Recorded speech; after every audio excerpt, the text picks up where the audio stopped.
Hello and welcome to nursing classes. तो आज की क्लास में हम आज फिर एक न्यू टॉपिक लेकर आए हैं जो कि मेंटल हेल्थ नर्सिंग से है। तो मेंटल हेल्थ नर्सिंग से रिलेटेड जो भी इंपॉर्टेंट की पॉइंट्स हैं, तो आज फिर हम यहाँ पर देखेंगे कि कौन कौन से बहुत ही इंपॉर्टेंट की पॉइंट्स हैं जो कि मोस्टली एग्जाम्स में आते हैं। अब वो कोई भी एग्जाम हो सकता है, एम्स नॉसेट या फिर आपका ग्रुप 5 या फिर ESIC, जिस भी तरह के अगर आपके नर्सिंग एग्जाम है, क्योंकि हमारे यहाँ पर मेन जो फोकस है की पॉइंट्स पर है जो कि हम सिलेबस में कवर नहीं कर पाते हैं। तो फर्स्टली हम देखते हैं यहाँ पर सबसे पहले यहाँ पर लिखा interpersonal relation in nursing. Interpersonal relation in nursing एक बुक है, एक बुक का नाम है। तो इसके ऑथर कौन है? इंटरपर्सनल रिलेशन इन नर्सिंग के जो ऑथर हैं हेल्डगार्ड पेप्ल्यू हैं। ये एक फीमेल है, ये मेल नहीं है, एक फीमेल है। इंटरपर्सनल रिलेशन इन नर्सिंग जो बुक है, बुक का नाम है, उसके ऑथर कौन है यहाँ पर हमें देखने को मिलेगा हिल्डेगार्ड पेप्ल्यू। अब नेक्स्ट हम देखते हैं इंटरपर्सनल रिलेशंस जो या फिर बोल सकते हैं कि father of interpersonal relationship. Father of interpersonal relationship किसे कहते हैं? उसे भी हिल्डेगार्ड पेप्ल्यू को ही बोलते हैं। तो याद रखना कि फादर ऑफ इंटरपर्सनल रिलेशनशिप और इंटरपर्सनल रिलेशन इन नर्सिंग के जो बुक के ऑथर हैं वो कौन है? हिल्डेगार्ड पेप्ल्यू।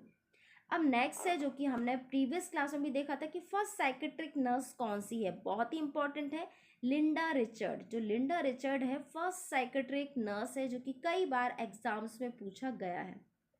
अब नेक्स्ट क्वेश्चन है, बहुत ही इंपॉर्टेंट है, the attempt to commit suicide are punishable offence. अगर कोई सुसाइड करने का कमिट करता है या फिर बोलता है तो उसे कौन सी पनिशमेंट दी जा सकती है? तो वो किस सेक्शन में आता है?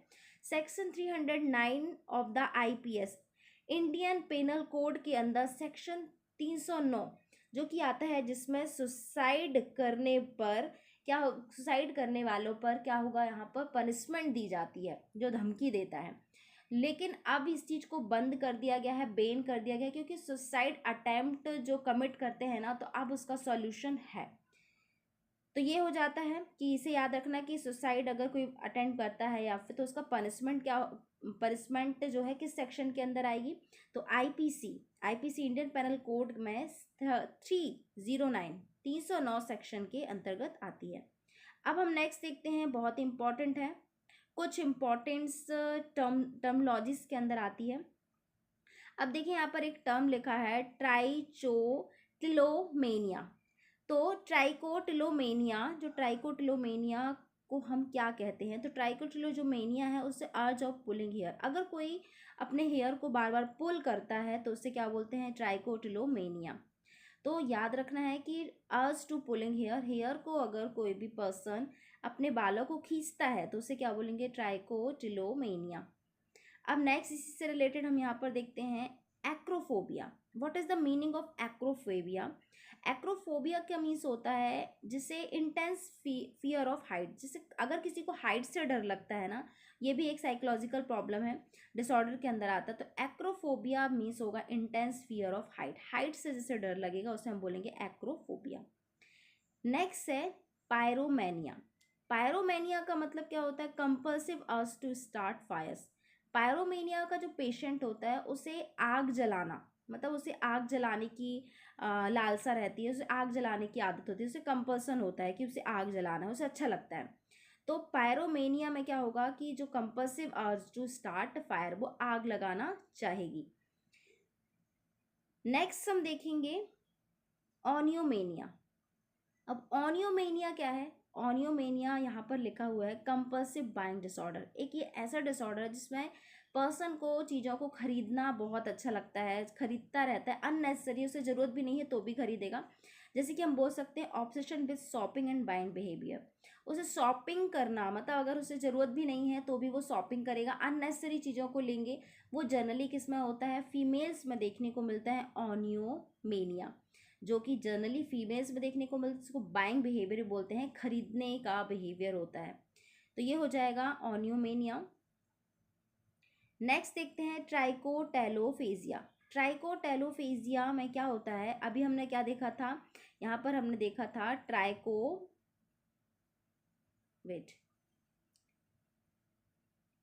ट्राइकोटिलोमेनिया। इसमें देखा था कि जो पेशेंट है वो अपने बालों को पुल कर रहा था, मतलब तोड़ रहा था, अपने बालों को खींच रहा था।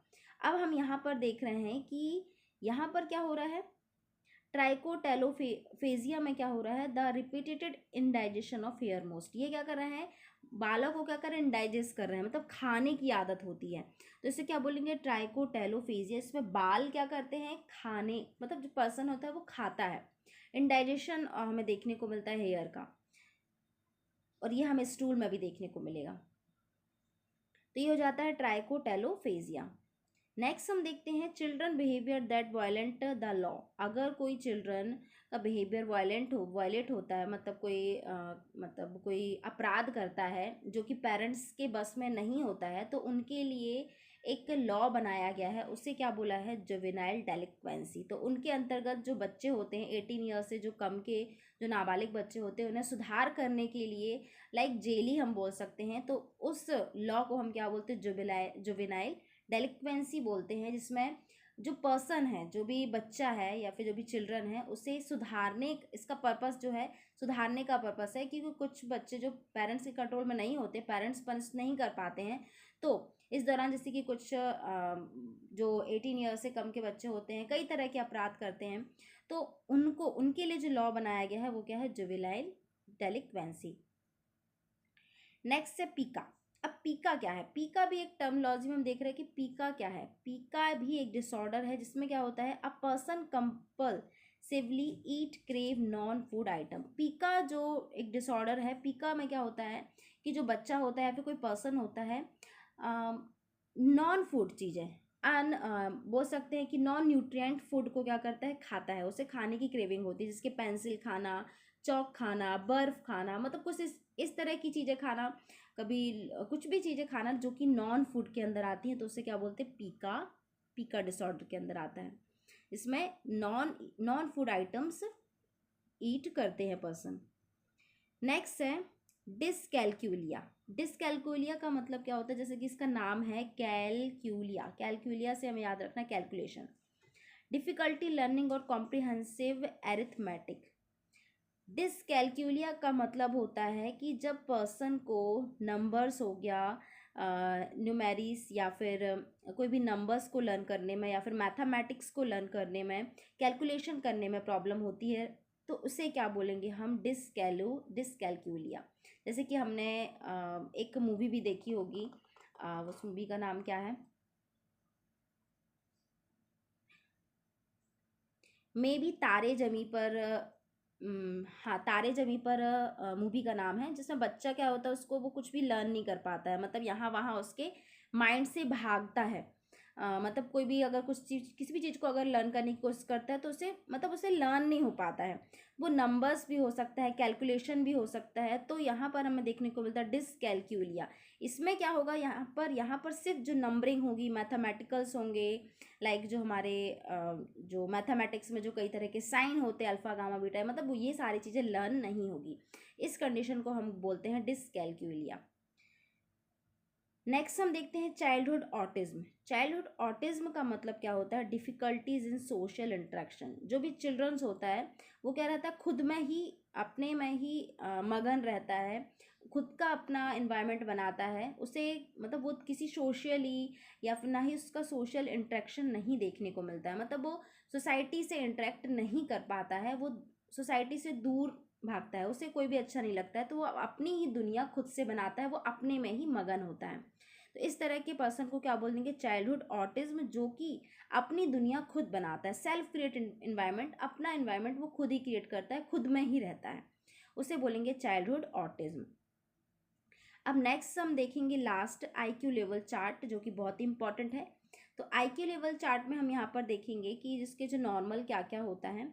अगर 130 से 140 है अगर आईक्यू लेवल, तो इसे हम जीनियस बोलेंगे, मतलब बहुत ही इंटेलिजेंट है। 120 से 129 होगा तो उसे एक्स्ट्रा सुपीरियर होगा, जो आईक्यू लेवल बोलते हैं ना इंटेलिजेंस चेक करने के लिए। 110 से अगर 119 होगा तो मतलब उसका सुपीरियर है आईक्यू लेवल। अगर 90 से 109 है तो उसका जो आईक्यू लेवल है वो क्या है, नॉर्मल है। और 70 से 89 है तो वो बॉर्डर लाइन में है, मतलब यहाँ तक तो नॉर्मल ही चल रहा है, मतलब कोई प्रॉब्लम नहीं है। अब 70 से जब 89 तक बॉर्डर लाइन है, अब उसके बाद आएगी, अगर 50 से 69 आईक्यू लेवल है तो माइल्ड मेंटल रिटार्डेशन, मतलब उसका मेंटल रिटार्डेशन क्या है, माइल्ड है, ज़्यादा नहीं है, माइल्ड मेंटल रिटार्डेशन है, मतलब बॉर्डर लाइन से, अगर बॉर्डर लाइन में है तो उसे भी हम एक तरह से बोल सकते हैं कि एवरेज है, उससे कोई प्रॉब्लम नहीं क्रिएट कर, मतलब बोल सकते हैं बॉर्डर लाइन में है। अगर 50 से 69 है तो माइल्ड मेंटल रिटार्डेशन है, मतलब उससे वो मेंटल रिटार्डेड है पर्सन। और 35 से अगर 49 है तो उसमें क्या होगा, मॉडरेट मेंटल रिटार्डेशन, मतलब यहाँ पर क्या है, मॉडरेट है, जो मेंटल रिटार्डेशन है वो कैसा है, मॉडरेट है।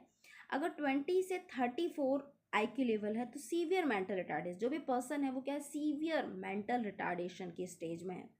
और अगर 20 से बिलो है, 20 से भी कम IQ लेवल है, तो इसका मतलब very severe profound mental retardation, मतलब बहुत ही पुअर कंडीशन है पेशेंट की, बहुत ही, मतलब वो पूरी तरह से मेंटल रिटार्डेड है।